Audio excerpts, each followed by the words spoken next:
Hi again. Back in Harry Blamires' The Christian Mind. How should a Christian think? Published in 1963. This disciple of C.S. Lewis had much to say on what was already happening in the Western world, specifically Great Britain, where he writes this book in the 1960s. The decline of the Christian ethic was following upon the decline of the Christian church, or at least the decline of the Christian church in its importance to the Christian public, so-called Christian public of Great Britain at that time. This book has proven to be prescient in terms of what would be the developments after the Christian ethic eroded away, and we have seen that too in my lifetime.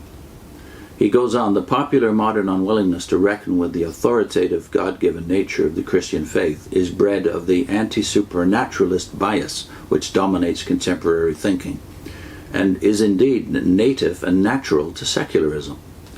It is also nourished by the popular misconception of the nature of truth. Our culture is bedeviled by the "it's all a matter of opinion" code.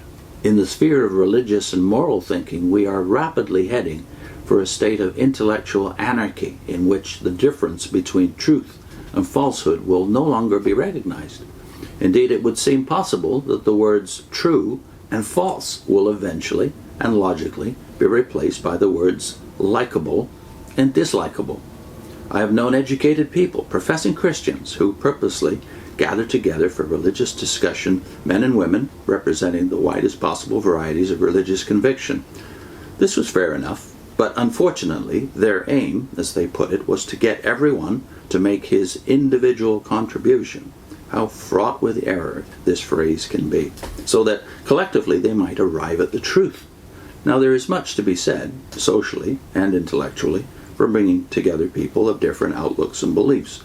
But there is no rational basis for the notion that by mixing a number of conflicting views you are likely to arrive at the truth. You cannot construct truth from a mass of dissonant and disparate material. You cannot construct truth at all. You can only discover it. And the more noisily opinionated people intervene with their contributions, the less likely you are to discover it. Yet within the church, as well as outside it, this perverted notion persists. Truth is conceived on a quantitative basis, no doubt under the influence of statistical reasoning and public opinion polls. It's being assumed that the more people there are with different opinions to contribute, the greater truth will emerge from the mixing of these opinions in the melting pot. Truth is regarded as a kind of pudding or brew, which you concoct from human opinions. This false notion of truth has done damage at some levels to the ecumenical movement. But truth is more like a rock than a pudding, a rock which you lay bare by scraping away the soil. And the soil is largely compounded of human prejudice and passion. Later in the same chapter,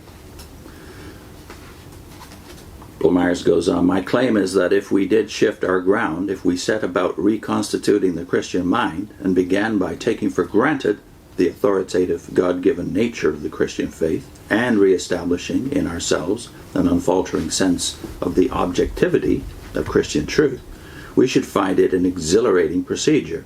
So would our opponents. If they came with a complaint against the fantastic nature of a Christian doctrine or practice, then our first reaction would be to shake them out of the secularist assumption that that doctrine or practice is our personal possession or the product of our personal preference. Look here, we should say, I didn't invent Christianity. It wasn't made to my design. In fact, there's quite a lot in it I don't like at all. All this business about repentance and self-surrender, for instance, that stuff goes against the grain with me. But then, as I say, I didn't invent the Christian faith. I just happen to believe it's true. Thus we must separate ourselves from our faith and at the first stroke demolish the secularist notion that one can enter the Christian field of discourse dragging the "it's all a matter of opinion" code at one's heels.